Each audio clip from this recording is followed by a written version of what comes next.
Señor, ¿verdad? Amén, amén. Poderoso es nuestro Dios. Amén. Poderoso. Aleluya. Gloria a Dios. Santo, bendito, alabado, exaltado eres, Señor. Aleluya. Glorificado sea tu Mi nombre. alma te alaba, Jesús. Ok, vamos a orar.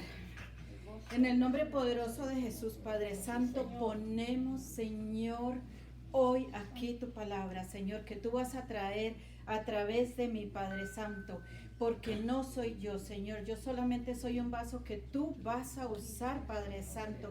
Señor, abre cada corazón, cada entendimiento, Señor, que la gente esté receptiva a recibir tu palabra, en el nombre de Jesús. Amén. Vamos a leer Hebreos 8 para continuar con las lecciones del pacto.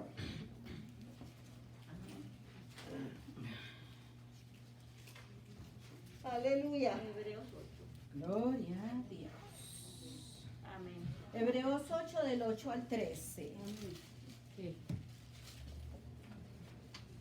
La palabra de Dios se lee en el nombre del Padre, del Hijo y del Espíritu Santo. Porque reprendiéndolos dice, he aquí vienen días, dice el Señor, en que estableceré con la casa de Israel y la casa de Judá un nuevo pacto, no como el pacto que hice con sus padres el día que los tomé de la mano para sacarlos de la tierra de Egipto, porque ellos no permanecieron en mi pacto, y yo me desentendí de ellos, dice el Señor. Por lo cual, este es el pacto que haré con la casa de Israel. Después de aquellos días, dice el Señor, pondré mis leyes en la mente de ellos y sobre su corazón las escribiré, y seré a ellos por Dios, y ellos me serán a mí por pueblo. Y ninguno enseñará a su prójimo, ni ninguno a su hermano diciendo, conoce al Señor, porque todos me conocerán, desde el menor hasta el mayor de ellos, porque seré propicio a sus injusticias, y nunca más me acordaré de sus pecados y de sus iniquidades.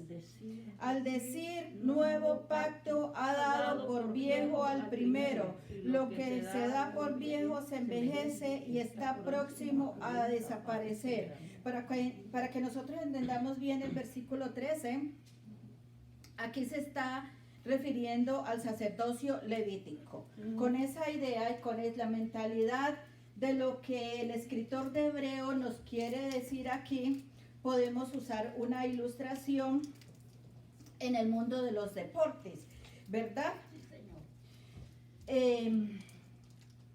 En el mundo de los deportes, cuando dos equipos llegan a una competencia, se suele hacer normalmente una comparación del equipo A con el equipo B, como por ejemplo en el béisbol, la base del equipo A con la base del equipo B, y así sucesivamente. En el fútbol, el jugador delantero y el jugador delantero del otro equipo.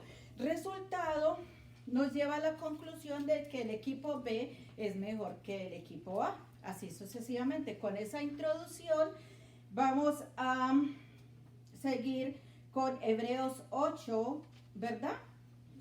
Que lo que el autor nos quiere decir es que Cristo tiene un equipo y el antiguo pacto tiene otro equipo, más o menos así, y hace la comparación de las diferentes cosas para llegar a la conclusión de que el equipo de Jesucristo es el mejor. Amén. Gloria a Dios.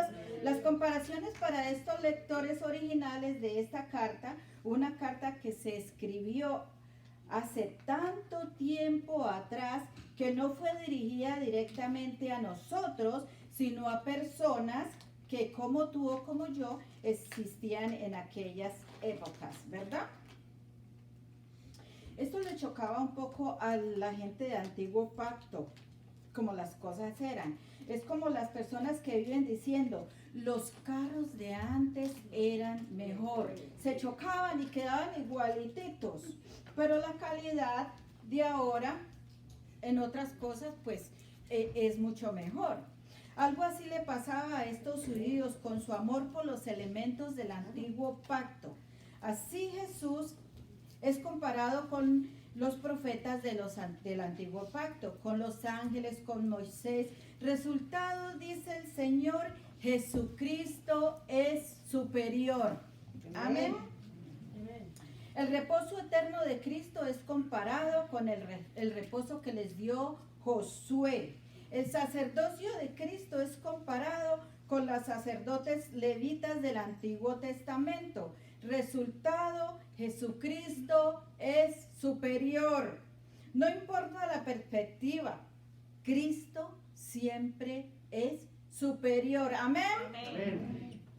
Sin embargo, los hebreos estaban tentados a devaluar a Cristo, lo cual nos revela una inclinación maligna natural de todos nosotros.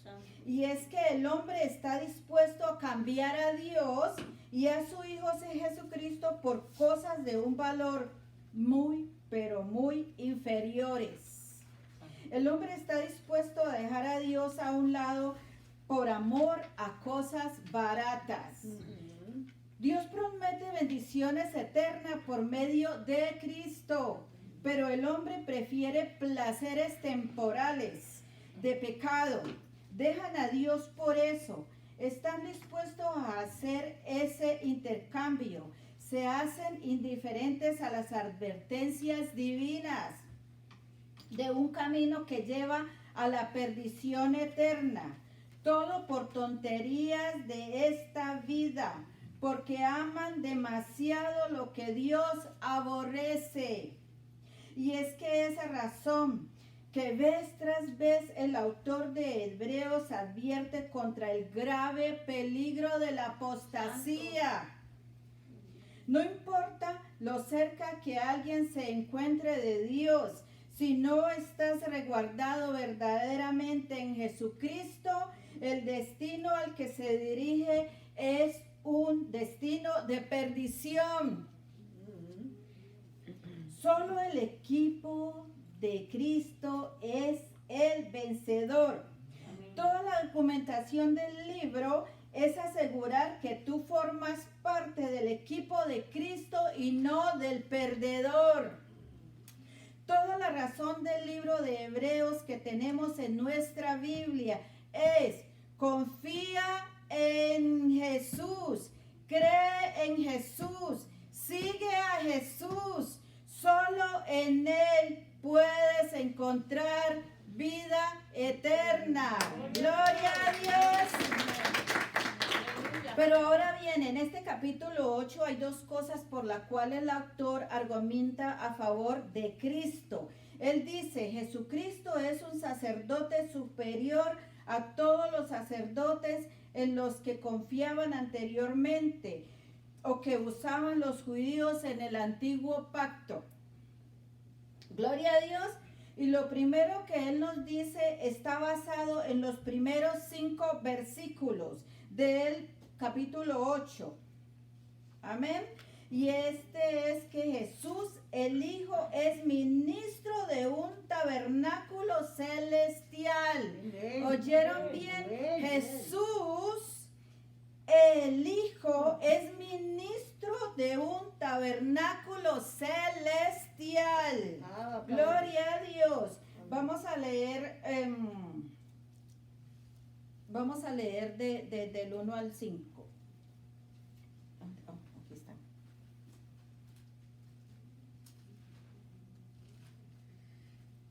Ahora bien, el punto principal de lo que vinimos diciendo es que tenemos tal sumo sacerdote, el cual se sentó a la diestra del trono de la majestad en los cielos, ministro del santuario y de aquel verdadero tabernáculo que levantó el Señor y no el hombre, porque todo sumo sacerdote está constituido para presentar ofrendas y sacrificios, por lo cual es necesario que también éste tenga algo que ofrecer. Así que si estuviese sobre la tierra, ni siquiera sería sacerdote, habiendo aún sacerdotes que presentan las ofrendas según la ley, los cuales sirven a los que es figura y sombra de las cosas celestiales, como se le advirtió a Moisés cuando iba a erigir el tabernáculo, diciéndole: mira, haz todas las cosas conforme al modelo que se te ha mostrado en el monte. Pero ahora tanto mejor ministerio es el suyo, cuanto es mediador de un mejor pacto, establecido sobre mejores promesas. Gloria a Dios. Esa palabra que aparece ahí como ministro es donde viene nuestro término liturgia. Por así decirlo, Cristo es el encargado de la liturgia en el santuario que está en los cielos. Él es el líder de adoración. Es Cristo en el cielo. Eso es lo que Él está diciendo aquí. La frase clave de estos 5 versículos es ministro del santuario. Gloria a Dios. Amén. Aquí en estos versículos se nos está diciendo: hermanos, seamos conscientes de que el lugar principal de adoración de Dios no está aquí en la tierra, está en el cielo. Y Cristo es el sacerdote, el ministro de este santuario. Esto puede chocarnos como un poco porque nosotros estamos acostumbrados a vivir por lo que vemos y oímos. El autor ha demostrado ampliamente la superioridad de Jesucristo como nuestro sumo sacerdote. Gloria a Dios. El punto principal de lo que venimos hablando, eso es, Él lo aclara para que no haya duda. Él no ha cambiado de tema. Él sigue hablando de Cristo como nuestro sacerdote. Sin su sacerdote, amados hermanos, no hay salvación. ¿Oyeron bien?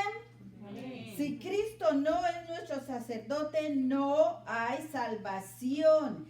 Sin esa mediación de Cristo, estamos condenados.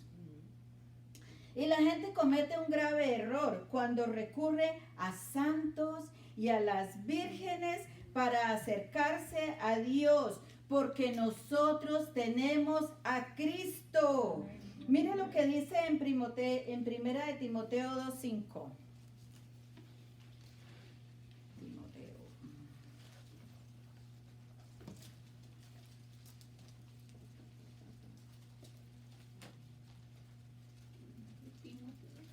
Primera de Timoteo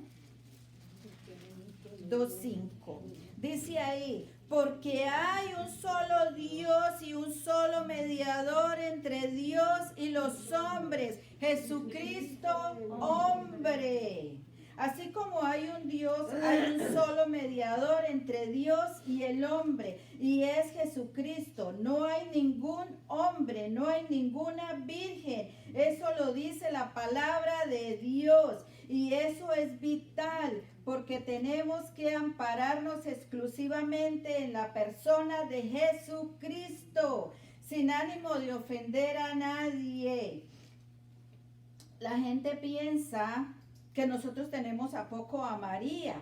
No, al contrario, es un gran ejemplo que tenemos en las Escrituras. Lo que pasa es que en la Biblia nunca se nos llama a hacerles oraciones a ella, porque ella no podría escucharnos de ahora tan lejos. Si pudiera escuchar, sería solamente a uno. ¿Sí ven el punto?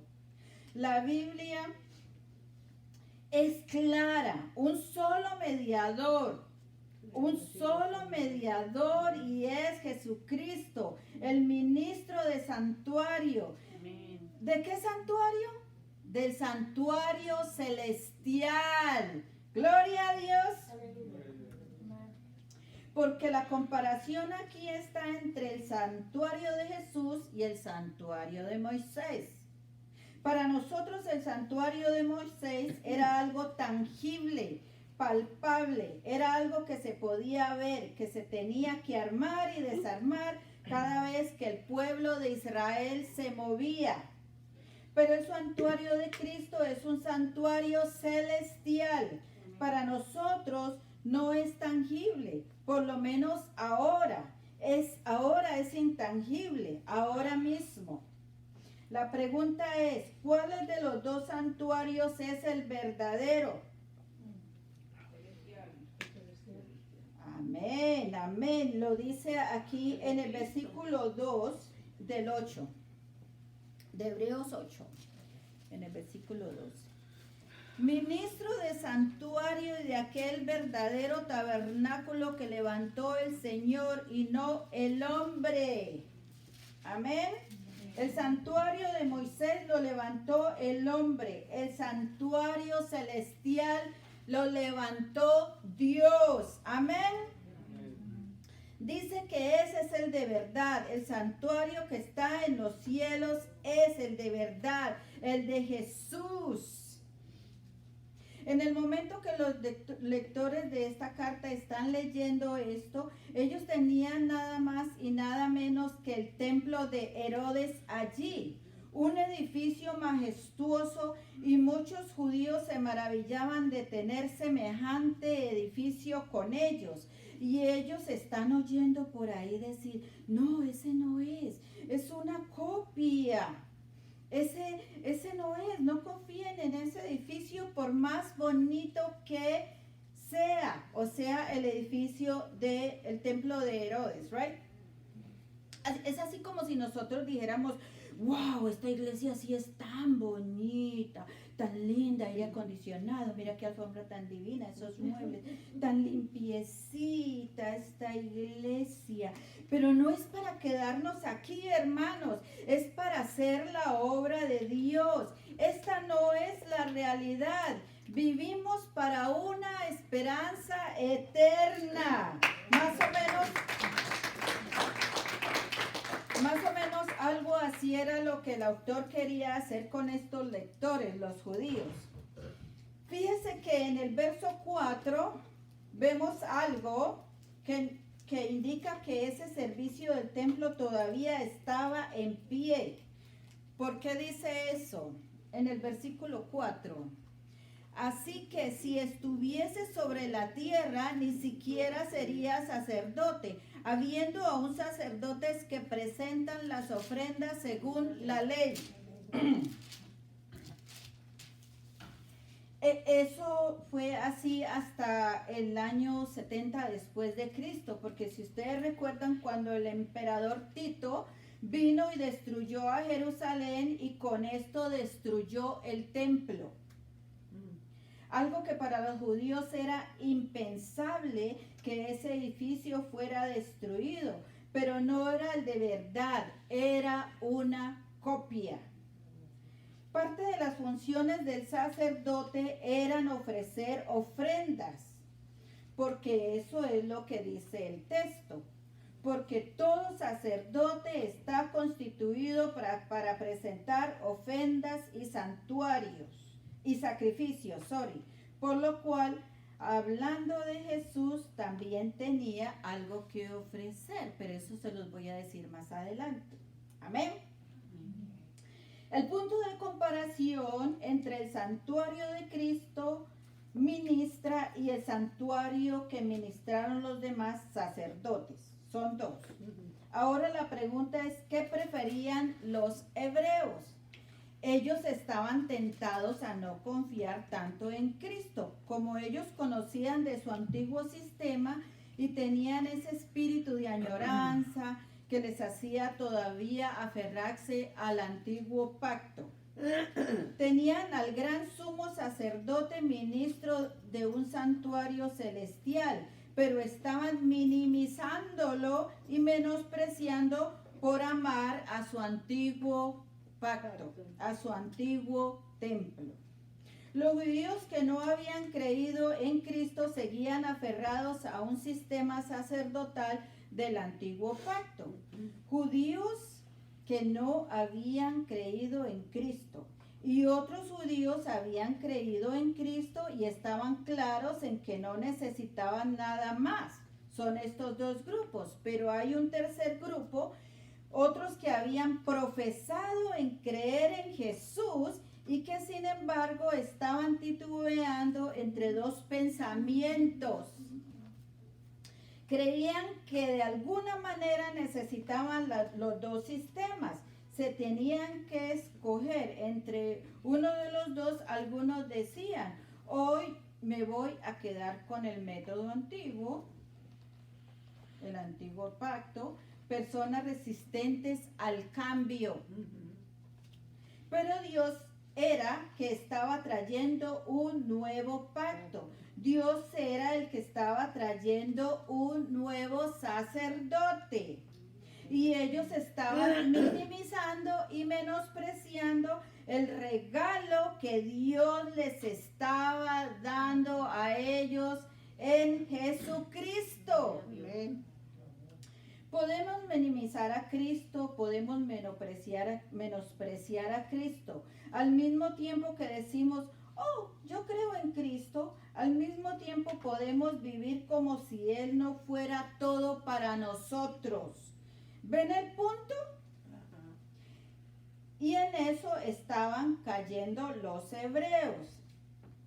En el versículo 5 les da una razón importante. Les dice, los cuales sirven a los que es figura y sombra de las cosas celestiales, como se le advirtió a Moisés cuando iba a erigir el tabernáculo, diciéndole, mira, haz todas las cosas conforme al modelo que se ha mostrado en el monte. Gloria a Dios. Amén. Gloria a Dios. De seguro que algunos de ustedes han jugado con un gato y una luz, ¿no? Con una lámpara y ponen la luz y el gatito se va detrás de la luz, brinca y salta, o como una sombra. Con una sombra el gatito trata de agarrar, de morder y de todo, correr detrás de él, ¿verdad que sí? Amén.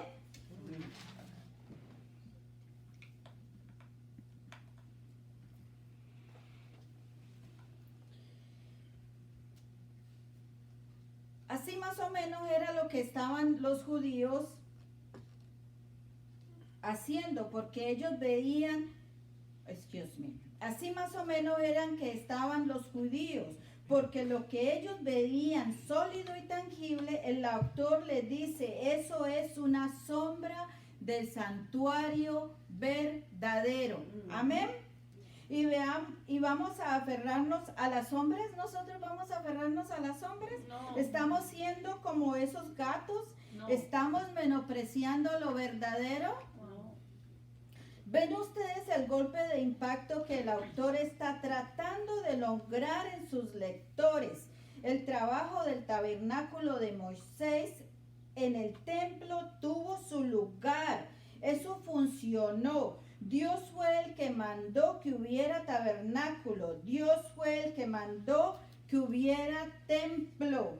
Pero su propósito era señalar hacia el gran sumo sacerdote que venía. Su propósito concluiría una vez ya viene Cristo, el gran sacrificio para la salvación de los pecadores. Amén. Amén. Cuando ya viene Cristo, cuando ya el verdadero sacrificio está hecho, ¿para qué conformarnos con elementos del antiguo pacto como este? Era un mal negocio cambiar a Cristo para irse atrás de cosas del antaño. Lo de antes fue mejor. Hermano, pero si tenemos a Cristo, ya está completo. Por eso Jesús dijo, consumado es. Está completada la misión. El Mesías esperado esperado ya está aquí. No hay que esperar a nadie más. No hay que buscar a nadie más. He aquí el Cordero de Dios que quita el pecado del mundo. Lo dice en Juan 1:29. Entonces, ¿qué tú quieres? ¿El original o la copia? El original. El original. Amén. Pero ellos estaban quedando con la copia, con el antiguo pacto. Moisés, cuando iba a construir el tabernáculo, él tenía que construir conforme a un modelo que se le mostró. Mira, pon esto aquí, pon esto acá, pon esto acá, pa. En Hebreos 9, 23 y 24.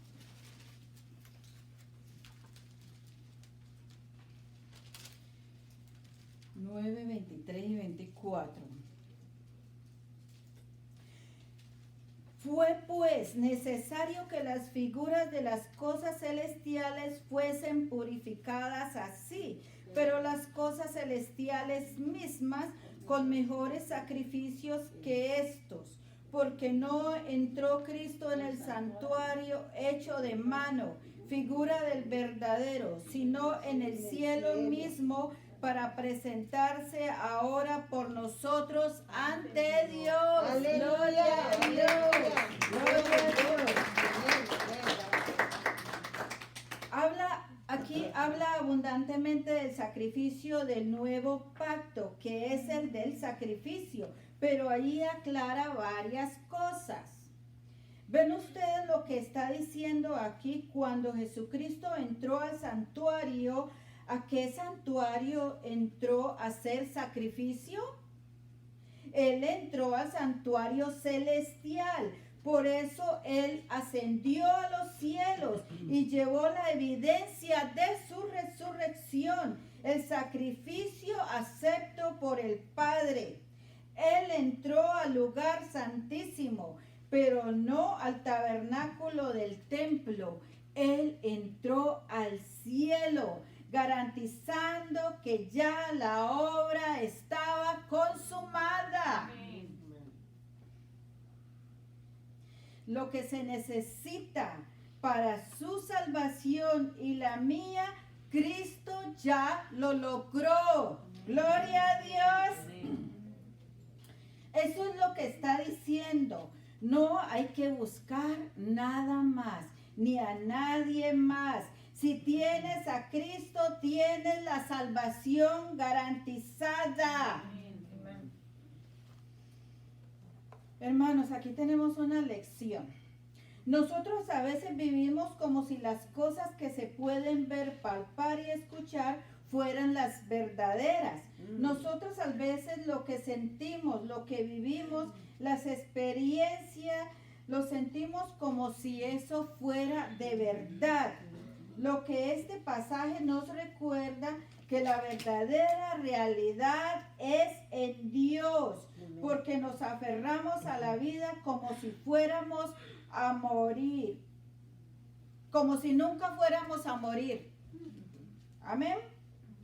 Porque si tú consideras de lo que ves es realidad, espera lo por venir.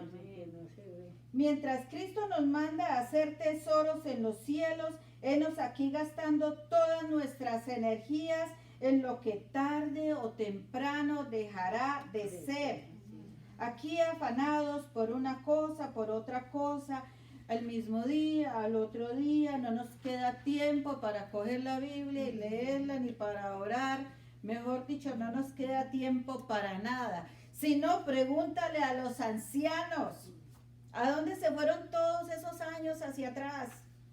Ellos fueron lo que tú eres. Y si tú tienes el privilegio de vivir larga vida y de esperar la muerte sentadito en una hamaca, hay otros que la encuentran cuando menos lo esperan. La vida es corta y esta es la dura realidad. Es que no vamos a estar aquí para siempre.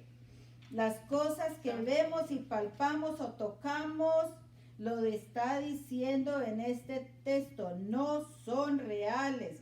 Las cosas reales son las cosas eternas. Gloria a Dios. Nuestra realidad debe ser llegar a ese santuario donde está Cristo. Lo primero que dice aquí en este texto nos enseña es que Jesús, el Hijo, es el ministro de un tabernáculo celestial. Lo segundo que enseña en este texto es que Jesús, el Hijo, es el mediador de un mejor pacto, que es lo que se enseña a partir del verso 6. En el verso 6 de Hebreos 8.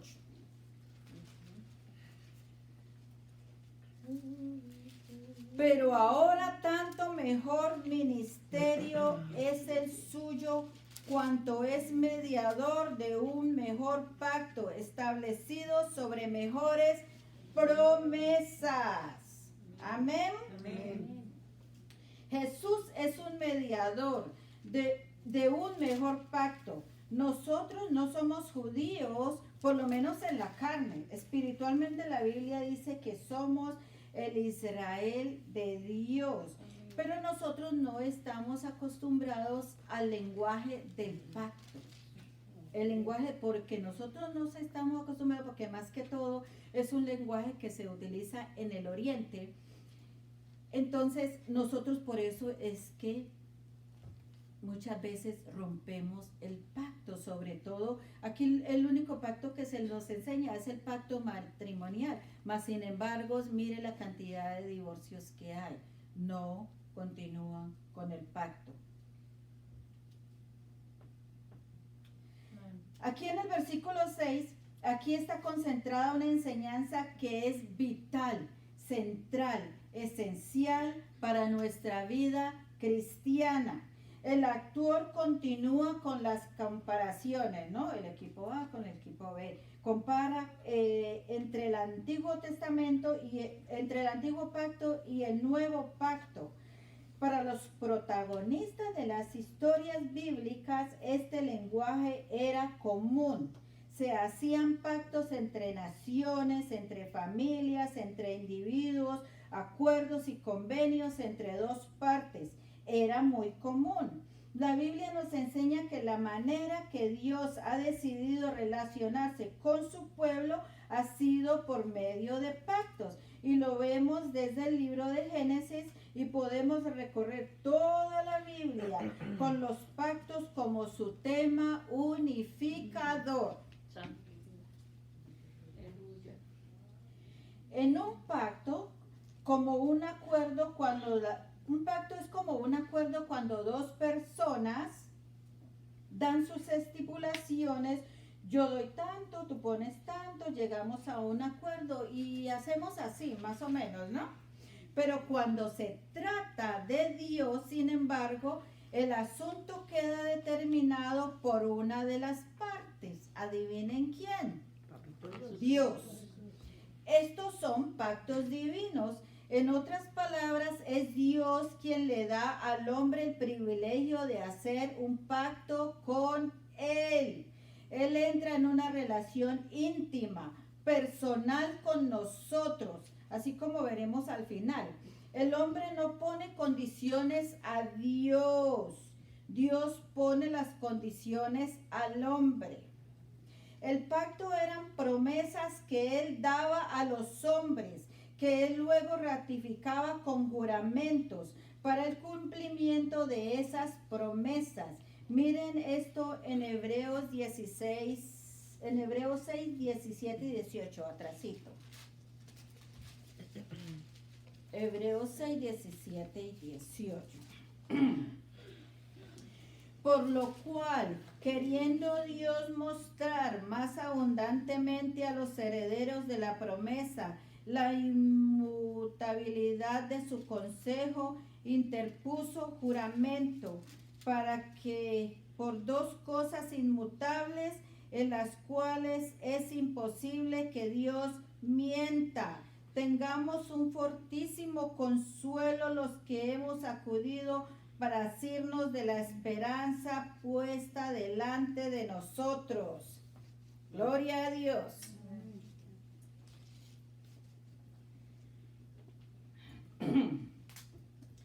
En otras palabras, Dios prometió, tú puedes estar tranquilo, lo dijo Dios. Además de eso juró que lo iba a hacer. Él está diciendo, mejor dejo de existir antes que eso deje de cumplirse. Dios nos prometió ya llevarnos a la gloria.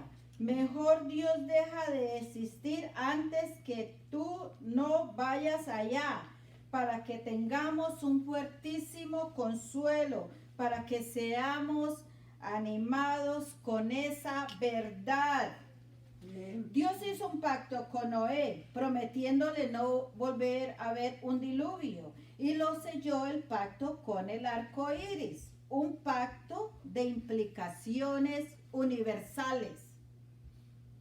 Dios hizo un pacto con Abraham, prometiéndole una gran descendencia, en el que serían benditas todas las familias de la tierra, no solo los judíos. Un pacto al alcance mundial. Dios hizo un pacto con la nación de Israel. Dios les dijo, ustedes serán mi pueblo y yo seré vuestro Dios. Y Dios les promete habitar entre ellos en su tabernáculo y les da la ley, los 10 mandamientos. Este es el pacto que Dios hizo con Israel, el que normalmente es llamado el antiguo pacto en las escrituras.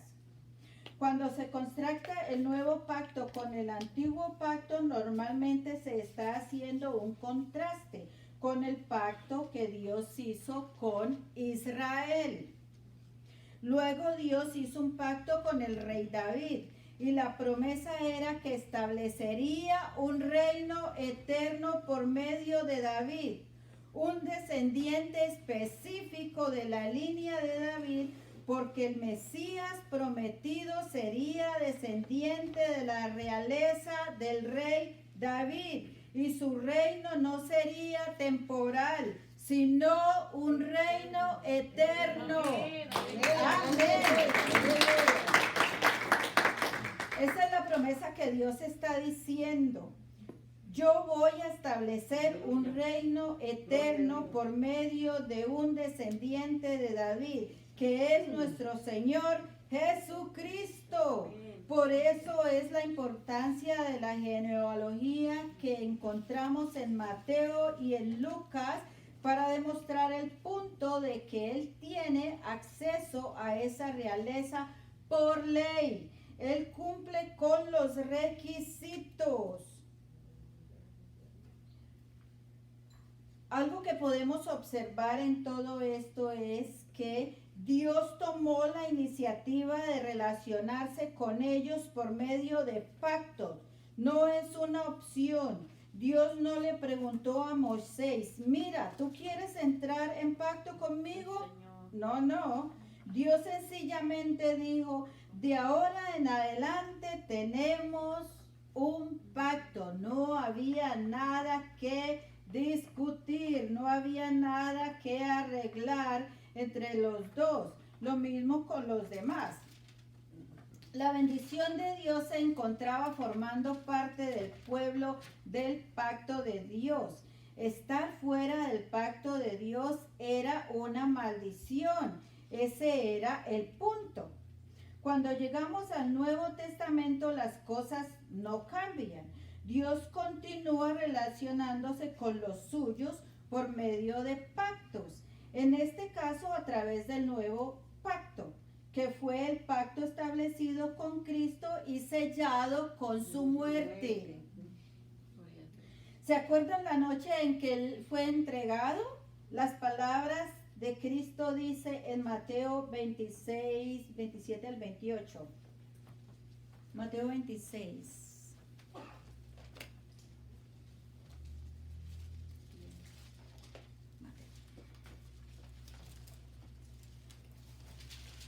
Mateo 26. Te adoramos, Jesús. Todavía tengo tiempo. Amén. Es que ya son las 2 y algo.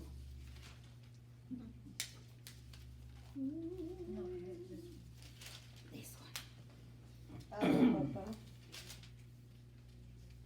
Mateo 26. 26.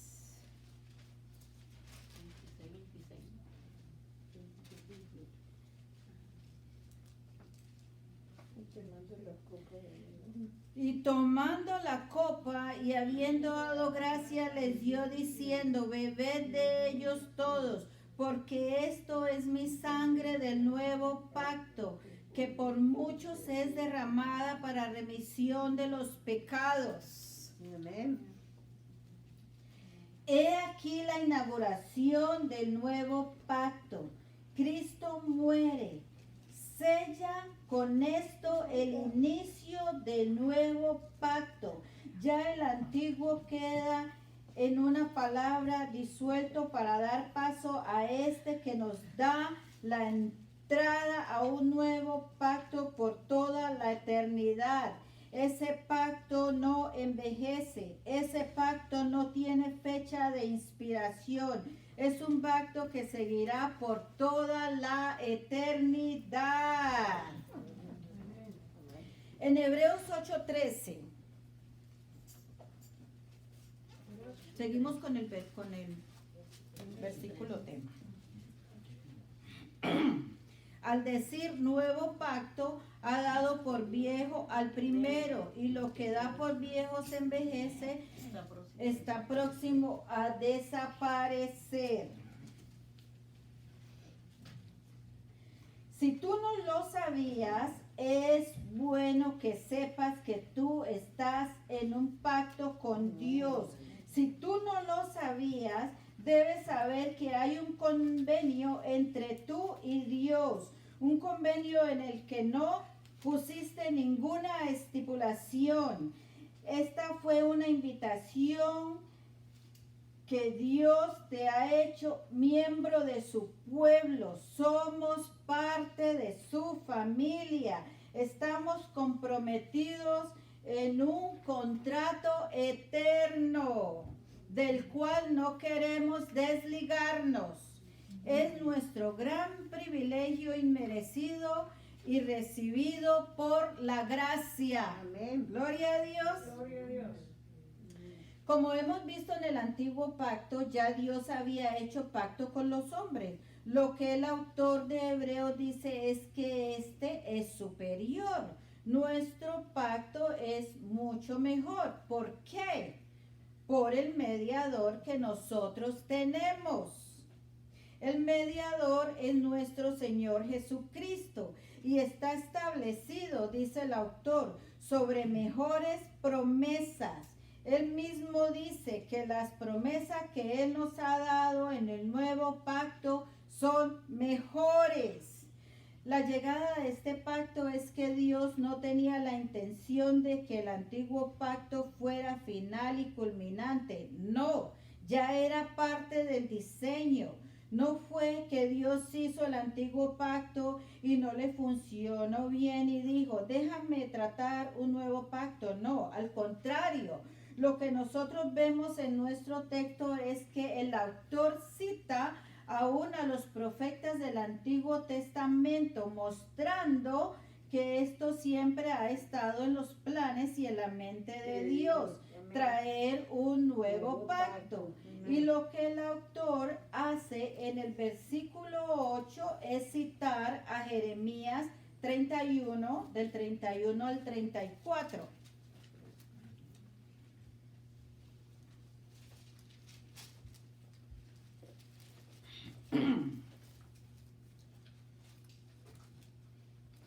¿Me lo puedes leer? Sí. Me tomo aquí ahorita. Te adoramos, Jesús.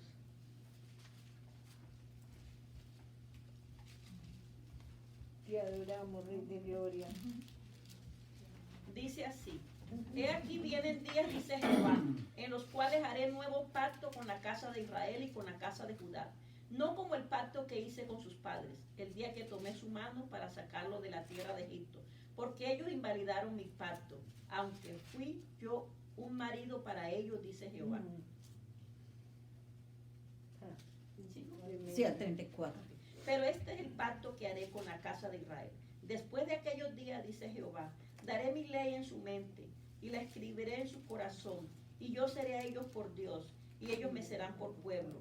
Y no enseñará más ninguno a su prójimo, ni ninguno a su hermano, diciendo, conoce a Jehová, porque todos me conocerán, desde el más pequeño de ellos hasta el más grande, dice Jehová, porque perdonaré la maldad de ellos y no me acordaré más de sus pecados. Amén.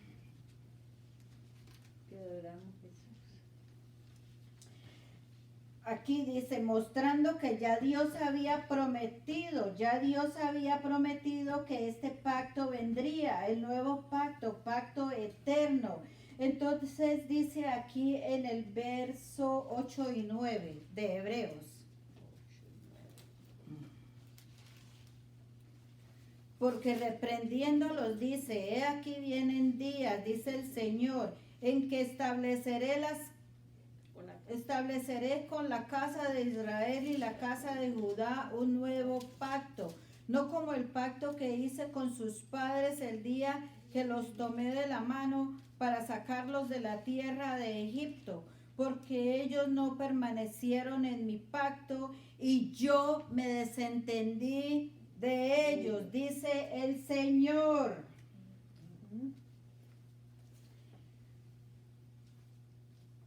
¿Qué ocurrió con el nuevo pacto? Lo dice en el 7. En el 7 dice, en el verso 7. Porque si aquel primero hubiera sido sin defecto, ciertamente no se hubiera procurado lugar para el segundo. Dice que había un defecto en el antiguo pacto. Había un defecto. Obviamente el defecto no era de Dios. El defecto no estaba en las promesas. ¿Dónde estaba el defecto? El defecto estaba en el pacto con el pueblo. Dice que el problema fueron ellos. Dice, ellos no permanecieron en mi pacto. El antiguo pacto era un pacto condicional. En otras palabras, ellos debían permanecer en los términos del pacto. Por eso es un término que se utiliza en el Antiguo Testamento con frecuencia. Es, el tal será cortado de entre mi pueblo, diciendo, ya no formará parte del pueblo del pacto por alguna violación a los términos del pacto. Era un pacto condicional, pero ahora lo que está diciendo el autor es, el pacto nuevo no es así, es un pacto incondicional, en el cual el que entra a formar parte de ese pueblo nunca dejará de formar parte de él. ¡Qué promesa tan gloriosa! Amén. ¡Gloria a Dios!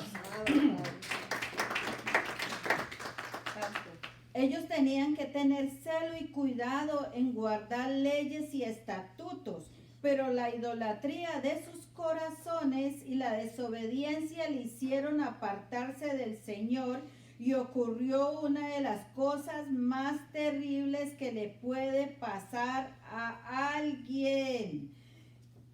En el versículo 9, en la segunda parte dice, para sacarlos de la tierra de Egipto, porque ellos no permanecieron en mi pacto, y yo me desentendí de ellos.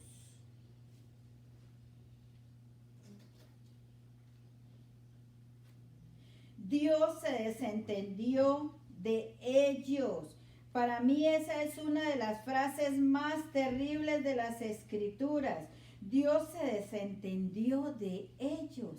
Fueron dejados a su propia suerte, porque si Dios retira su gracia, el hombre no tiene esperanza. Nuestra esperanza está en Dios. Él es el fundamento de nuestra salvación. Abba, Él es el Abba, fundamento amén. de nuestra redención. Amén, aleluya.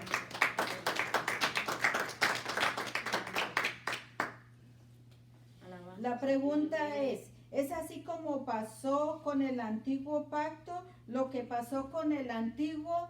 No, no puede suceder lo mismo. Y para saber la respuesta, el autor da 3 elementos de estas promesas en el nuevo pacto, para que veamos la diferencia entre un pacto y el otro.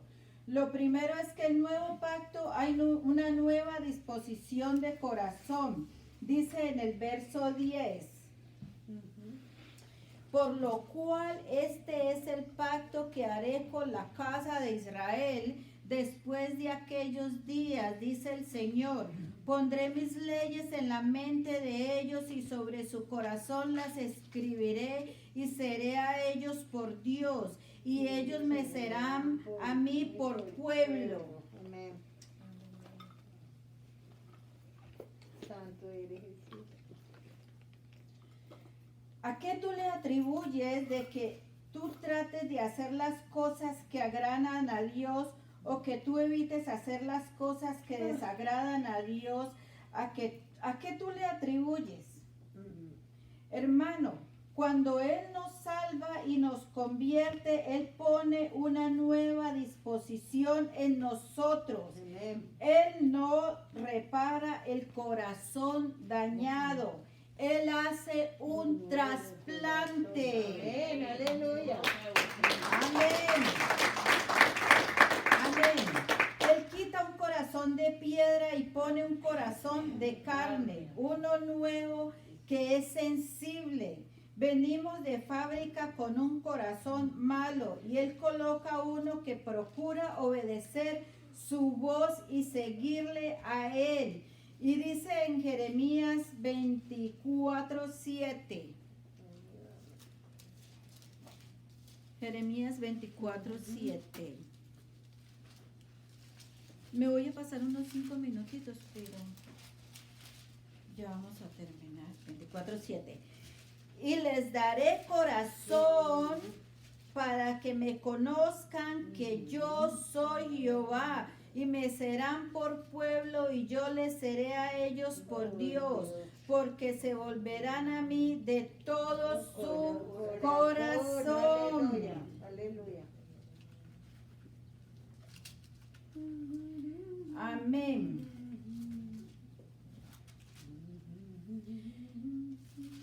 Entonces, ¿a qué le atribuimos a que Él hacer lo que a Él le agrada? A lo que Él ha hecho con nuestro corazón. Hasta el amor a Él no es otra cosa que el resultado de que Él nos amó primero. Por eso la gloria solamente a Él.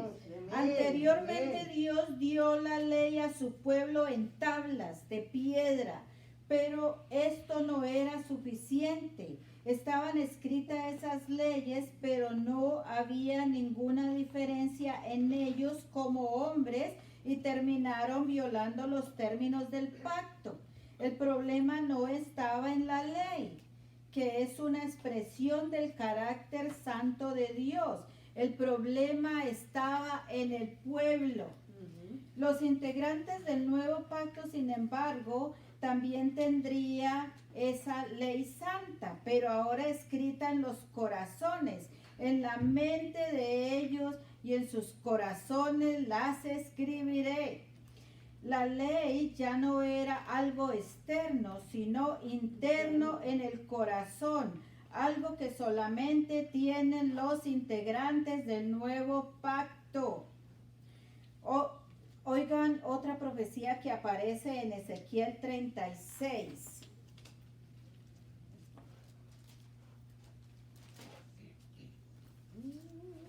Ezequiel 36, 26 y 27.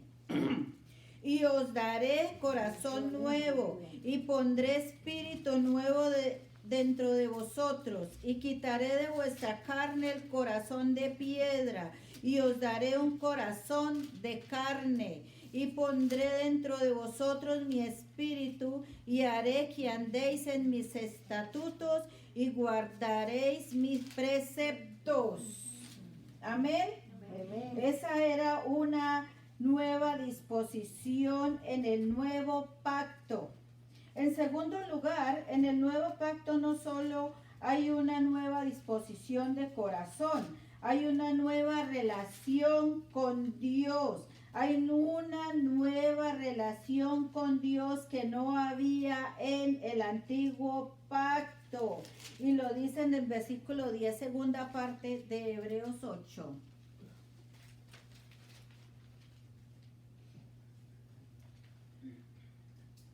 Después de aquellos días, dice el Señor, pondré mis leyes en la mente de ellos y sobre su corazón las escribiré y seré a ellos por Dios y ellos me serán a mí por pueblo. Amén. Leamos el 11 también. Y ninguno enseñará a su prójimo, ni ninguno a su hermano diciendo, conoce al Señor, porque todos me conocerán, desde el menor hasta el mayor de ellos. Amén. Esa declaración que aparece ahí al final del verso 10 es parte de lo que constituye una fórmula estándar de los pactos que Dios hacía con los hombres. Y eso lo vemos en todas partes de las Escrituras, sobre todo en el libro de Jeremías. Y el Señor usó una expresión similar con Abraham y sus descendientes en Génesis 17. Y recuerden que Dios llegó a ser un amigo con Abraham y obviamente Abraham amigo de Dios.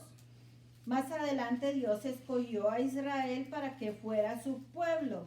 Lo formó, lo liberó y Dios entró en una relación única con ellos.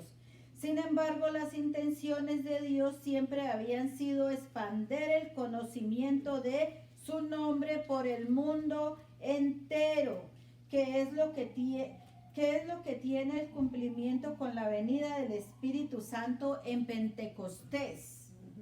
Cuando la iglesia es capacitada por el Espíritu a ir por todo el mundo a predicar el Evangelio para que el mundo entero conozca mi nombre, dice Dios. Amén. ¿Por qué hay que predicar el Evangelio a todos? Porque todos necesitan conocer a Dios, conocerle de veras y entrar en una verdadera relación con Dios y a su Hijo Jesucristo. Que conozcan a Dios y a su Hijo Jesucristo. Cualquiera puede decir, yo conozco a Dios. Pero Cristo dice, yo soy el buen pastor y conozco a mis ovejas y las mías me conocen a mí. Cristo sabe cuáles son sus ovejas de verdad. En Mateo 21 al 27, Mateo 7, del 21 al 23.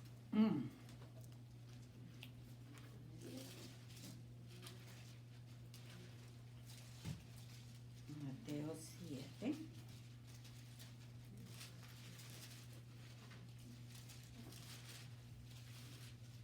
¿Me lo leen, Manita Carmen?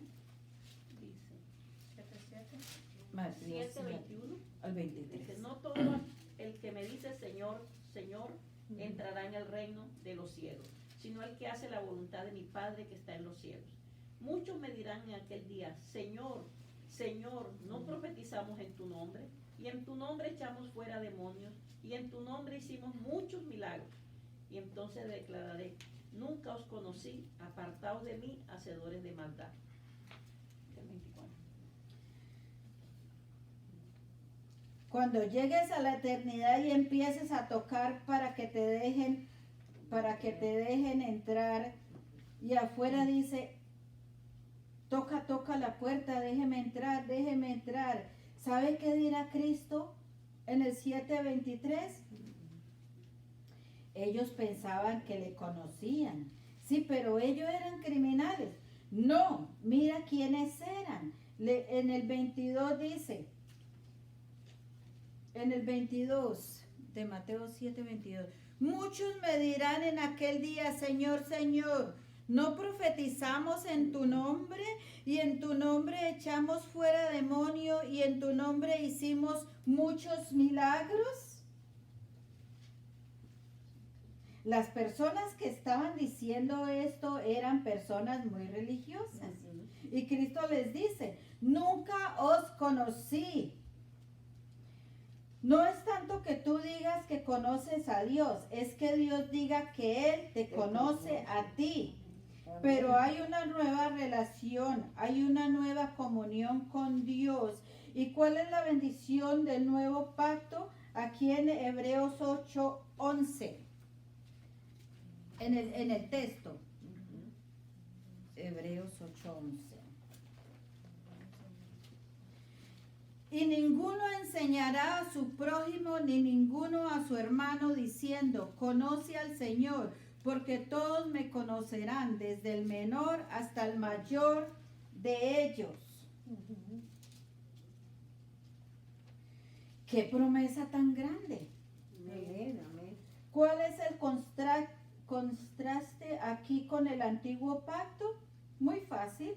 En el antiguo pacto se podía ser parte del pueblo del pacto sin conocer verdaderamente a Dios. Un judío nacía y era circuncidado y era miembro del pacto, pero no necesariamente era judío en el corazón. No tenía una circuncisión en el corazón. Era judío, pero no era creyente, y entre el pueblo de Israel había la necesidad de decirle al otro, mira, conoce tu Dios, y los dos eran miembros del pacto, pero era necesario decirle, conoce a tu Dios, conviértete, arrepiente de tus pecados.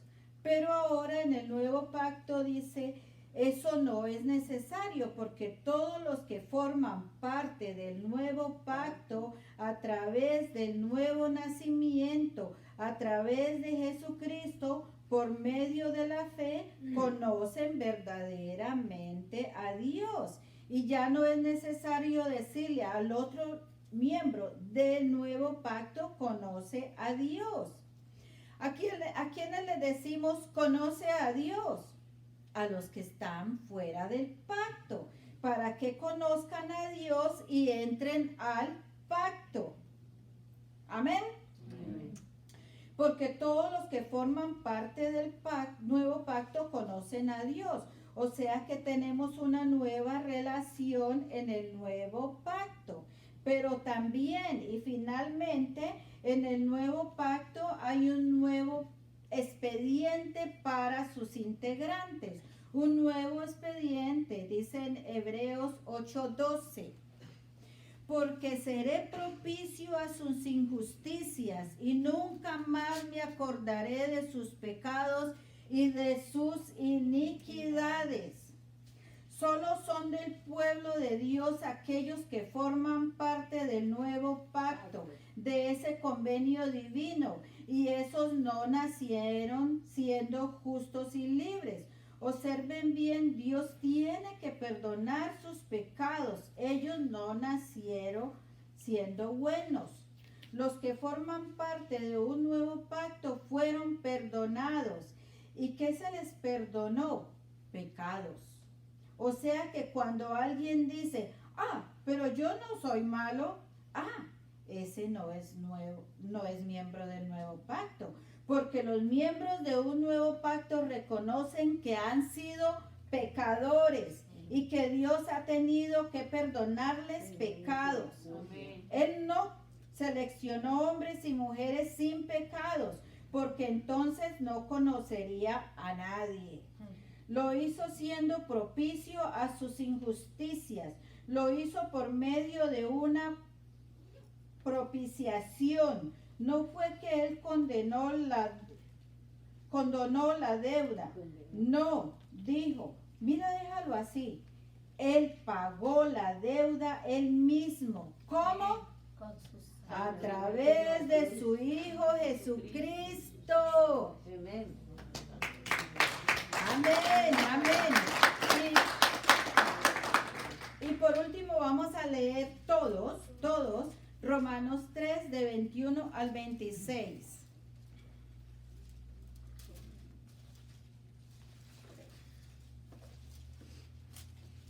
Romanos 3 del 21 al 26. Vamos todos a leer. Pero ahora, aparte de la ley, se ha manifestado la justicia de Dios, testificada por la ley y por los profetas. La justicia de Dios por medio de la fe en Jesucristo, para todos los que creen en Él, porque no hay diferencia, por cuanto todos pecaron y están destituidos de la gloria de Dios, siendo justificados gratuitamente por su gracia mediante la redención que es en Cristo Jesús, a quien Dios puso como propiciación por medio de la fe en su sangre, para manifestar su justicia a causa de haber pasado por alto en su paciencia los pecados pasados. Amén. Con la mira de manifestar en este tiempo su justicia, a fin de que Él sea el justo y el que justifica al que es de la fe de Jesús. ¡Gloria a Dios!